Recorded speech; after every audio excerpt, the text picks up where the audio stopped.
বাইরে হচ্ছে ভাই। কেন তুমি কই পাচ্ছ? ওই দেখা যাচ্ছে এটা আমার বাইরে গেছে।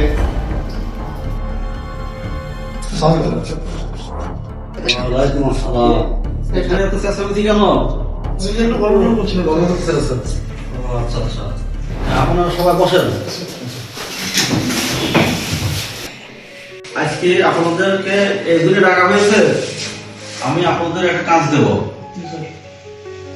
আমাদের এই এলাকায় যে 20টা প্রকল্প আছে, এই প্রকল্পগুলি অতি তাড়াতাড়ি কাজ শুরু করা হবে। এই জন্য আমাদের একটা এস্টিমেট, তার মানে বিওকিউ তৈরি করা লাগবে। এই এস্টিমেট তৈরি করার জন্য আপনাদের মধ্যে কে কে করবেন?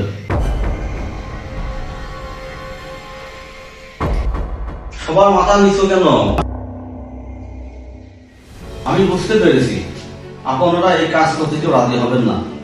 এটা আসলে আমার ব্যর্থতা। আপনাদের বস হিসাবে আমাকে অযোগ্য মনে হয়, সেইভাবে দক্ষ করে আপনাদের গড়ে তুলতে পারি নাই। না, আমি খুব লজ্জিত।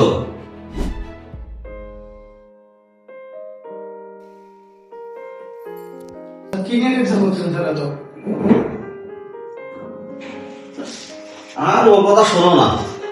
আমার কর্মীগণ আমার কোনো কথা শোনেন না। আমি একটা কাজ দিলে কে করতে চায় না। এখন আমি কি যে করবো তাই ভাবতাছি। স্যার একটা ব্যাপার একটু আপনার সঙ্গে শেয়ার করতে চাই, যদি আপনি কিছু না মনে করেন। বলেন।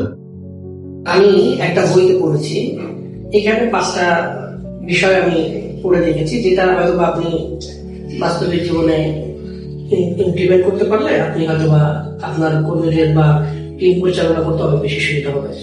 যদি আপনি চান আমি আপনাকে সেই 5টা পয়েন্ট পরিশ করতে পারি। হ্যাঁ বলেন, এটাই তো আমি চাচ্ছি। আপনার কাছে যে 5টি পয়েন্ট আছে, আচ্ছা আপনি একটু করে শোনান দেখি কি আছে, যদি আমার উপকার হয় আপনার মাধ্যমে। বইটা আমার সাথে আছে, আমি আপনাকে শোনাচ্ছি স্যার। জি।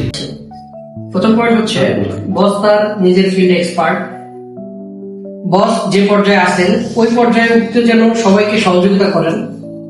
3 নম্বর পয়েন্ট হচ্ছে সারাক্ষণ নিজের স্বার্থের কথা ভাবে না। 4 নম্বর হচ্ছে একজন ভালো বস অবশ্যই একজন মনোযোগী শ্রোতা। 5 নম্বর পয়েন্ট হচ্ছে কর্মীদের উন্নয়ন দেখে বস আনন্দিত হবে এবং মোটিভেটেড করবে। আমি তো সব সময় আমার নিজের স্বার্থের কথা ভাবতাম, কর্মীর স্বার্থের কথা ভাবতাম না। আমি কর্মীর কোনো কথা শুনতাম না। কর্মীর উন্নয়ন দেখলে আমার হিংসা হতো, আমি কোনো মোটিভেট করতাম না। এবার আমি বুঝতে পেরেছি আপনাকে কি বলে ধন্যবাদ দেব আমি ভাষা কিন্তু পাচ্ছি না। না না স্যার, আপনার ধন্যবাদ দিতে হবে না, কিন্তু আমার কাছে যে জিনিসটা ভালো মনে হয়েছে আমি আপনার সাথে জিনিসটা নিয়ে শেয়ার করতে চাই। আপনাকে অনেক ধন্যবাদ। অনেক ধন্যবাদ স্যার। আমার কাছে কি উপকার লাগলো। ধন্যবাদ স্যার আপনাকে।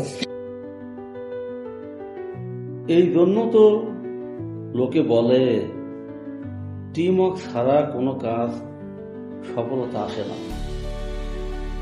আমি একা চেষ্টা করলে কখনো সফলতা আসবে না। একজন বসের সফলতার পিছনে তার টিম মেম্বারদের ভূমিকা অত্যন্ত জরুরি।